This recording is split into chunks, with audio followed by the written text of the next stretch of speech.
mentioned some interesting things, even with the idea of a bigger deposit. Now, how does that impact the way that offers received by the homeowner and their real estate agent? Because, like, in the end, like, they're going to get all the money from the bank anyway. Yes, they are.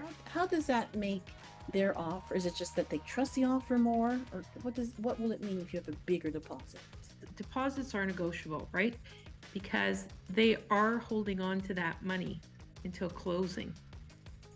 So if you're giving them $25,000, they may think, okay, this person is really serious. Or sometimes, you do it in increments. If you're serious about purchasing a home, you really do want a home, and you may give an initial deposit and then say, okay, with closer to the closing, but not necessarily that, at closing, but closer, I'll give you another deposit. So those are some tactics that your real estate agent can walk you through. Welcome to CooLife Podcast, brought to you by therealthingdating.com. www.therealthingdating.com. Polydor Records for out scouting. This girl grabbed my bangs and ran my head right into the speaker. Oh, And everyone here like this, yeah.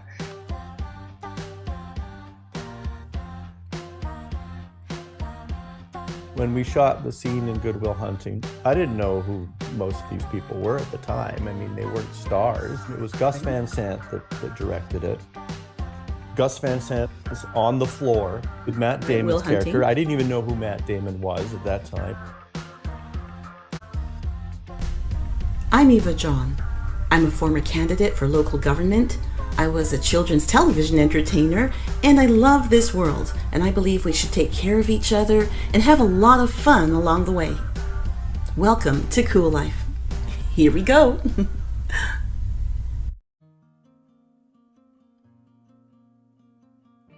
And welcome to CooLife Podcast. I'm Eva John, and today we are joined by Vittoria Gallone, real estate agent. Welcome, Vittoria. Hi, Eva. So nice to have you back. Yes, it's nice to be back. Thank you. I really feel that it's so exciting. Different times of the year, there's different things that happen in real estate, different trends. We're just coming through the fall. And tell me, does the real estate market heat up in the fall? Does it get busier? It's okay, but I think the busiest time is the spring. So people always wait for the spring and summer. That's a busier time. The fall, there's still activity happening. And then, of course, it's getting close to holidays. When it gets close to holidays, then it tapers off. Of course. Mm-hmm. Well, does a new home buyer need to prepare in a certain way when they're getting ready to shop for their home when it is a busy market? Absolutely. I think that there's some things that buyers should keep in mind. First of all, I always like to ask my buyers if they've been pre-approved, because that way we can talk about budget and then look at things that are within their budget. Being pre-approved by your bank or mortgage broker is really important. And I would say for me, that's one of the most important things. Of course, because I guess it brings it all to a grinding halt if they fall in love with a house that's completely out of their price range. Right. Or if they think that they're looking forward to a house where they have to skimp on the things that they really want and don't realize that they could probably get that and much more when they see what their bank would allow them to do.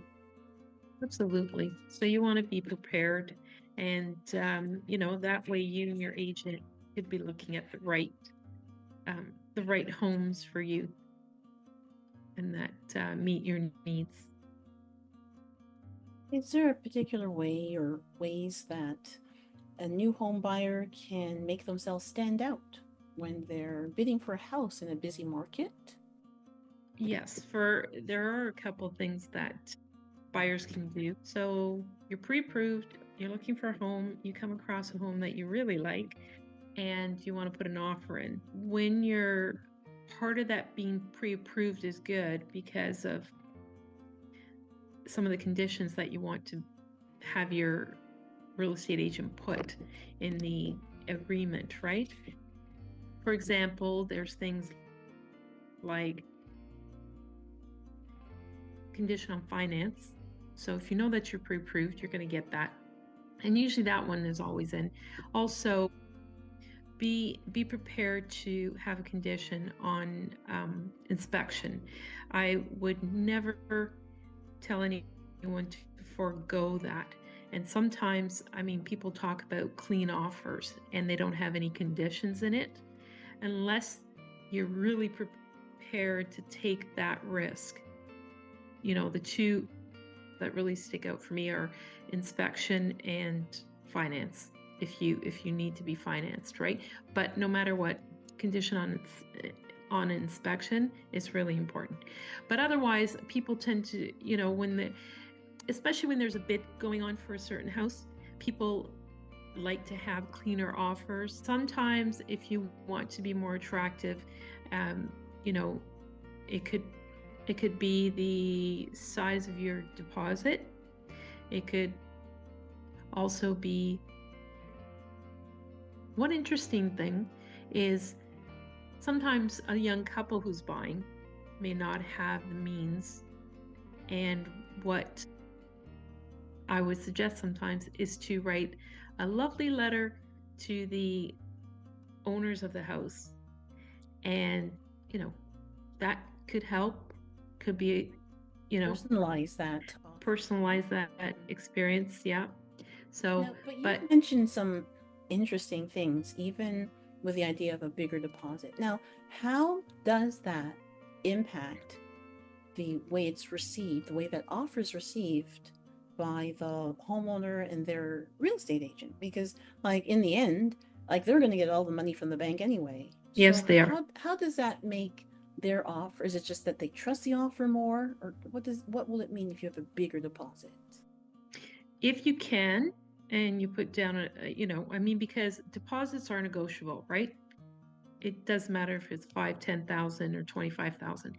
But if you do go in, if you're a serious buyer, because they are holding on to that money until closing.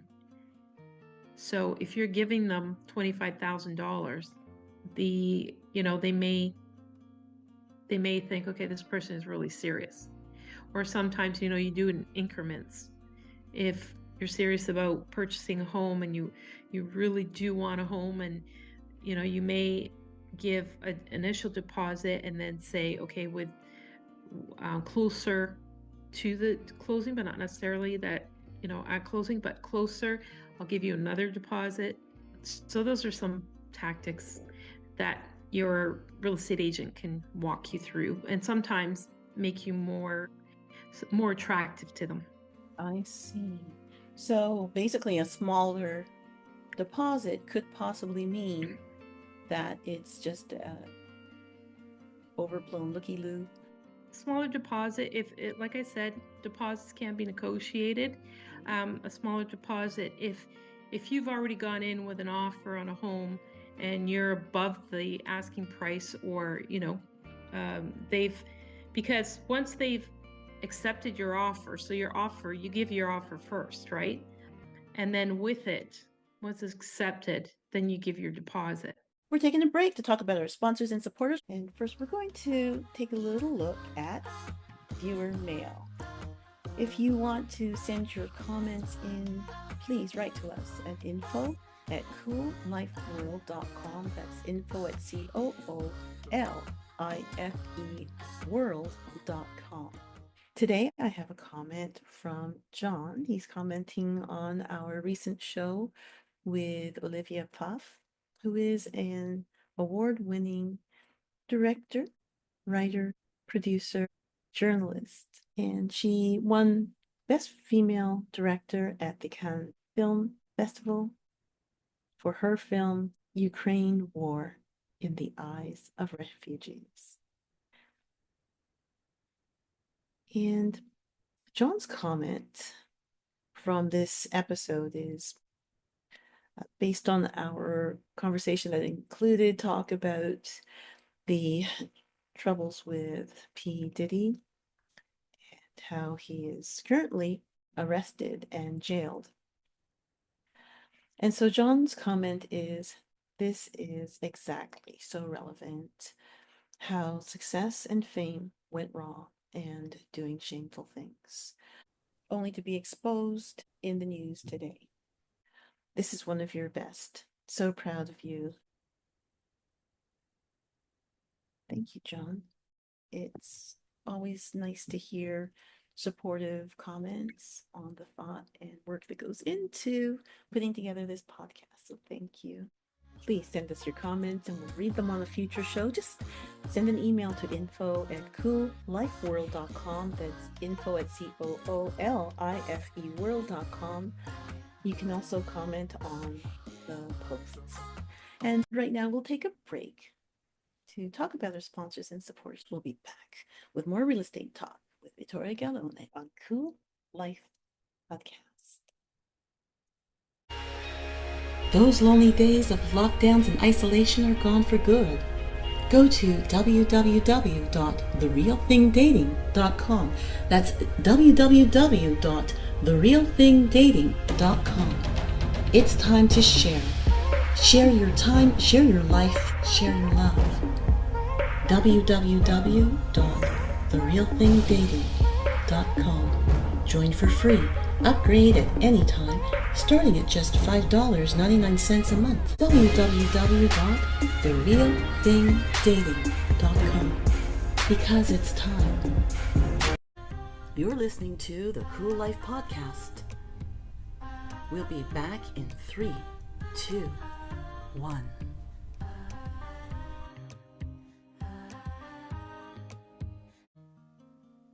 Now, with these little changes, little adjustments, the little size matters with the deposit, when you receive a good, strong offer and what you might consider a weaker offer, what are those differences? What would you consider the elements of a weaker offer that's going to make your offer look not so desirable?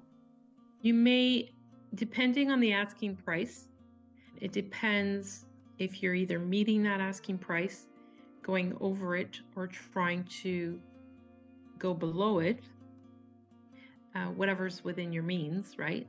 So that may be a factor. And as well, your conditions, we talked about those, how many conditions you have in the offer. And as always, I would strongly recommend an inspection, unless of course the property you're buying it's going to be gutted, then you may not need an inspection. So the conditions, how many conditions you have in the offer, and whether it's condition of financing, which is an important one. But if you have the means and maybe you don't need that condition of finance. So things like that. So fewer conditions would be more attractive. More attractive. Fewer demands.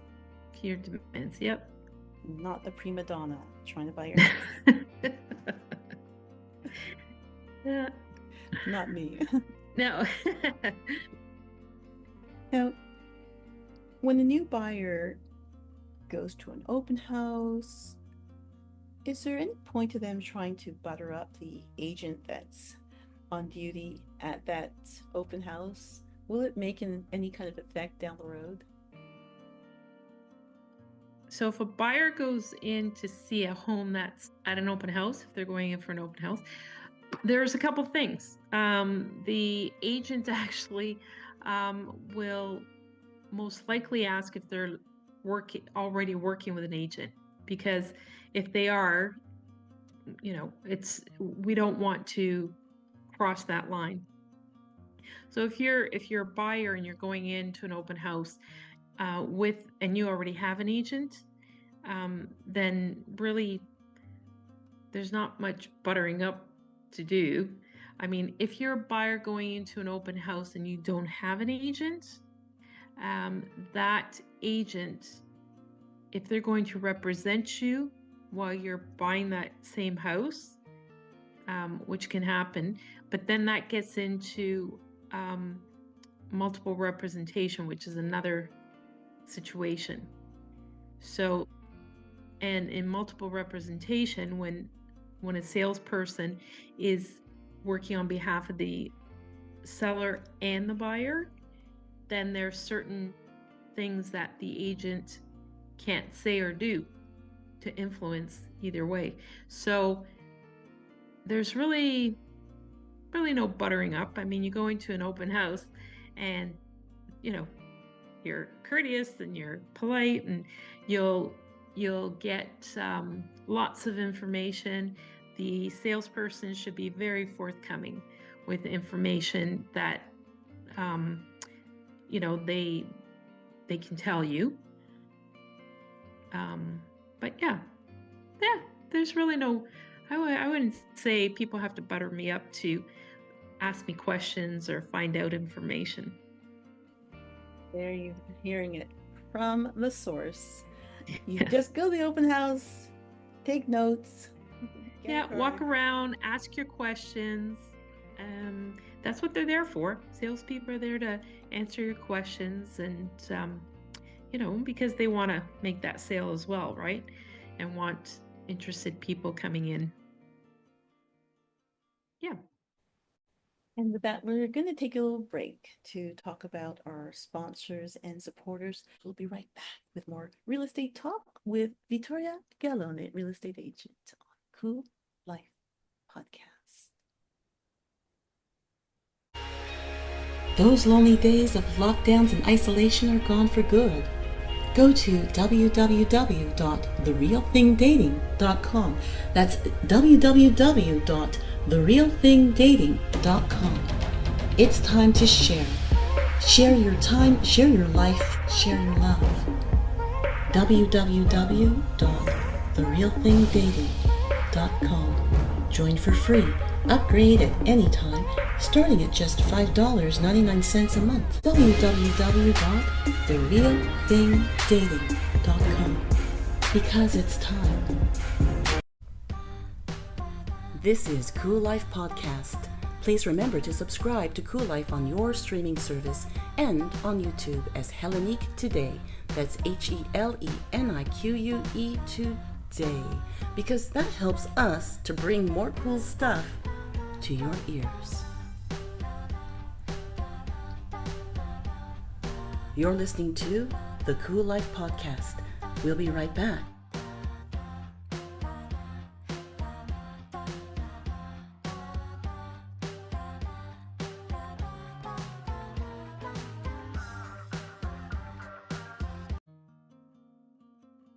And we are back on CooLife Podcast. I'm Eva John, and we are continuing with Vittoria Gallone, real estate agent. Vittoria, in a hot, busy real estate market, what can a seller do to stand out if they discover that within their neighborhood there's two other identical houses that are also for sale? So how can they distinguish themselves? Well, I guess firstly, hopefully your agent is doing comparative analysis and telling you that there are two other places for sale and how they compare to yours. That's important. You want to have a comparative analysis, market analysis. That way,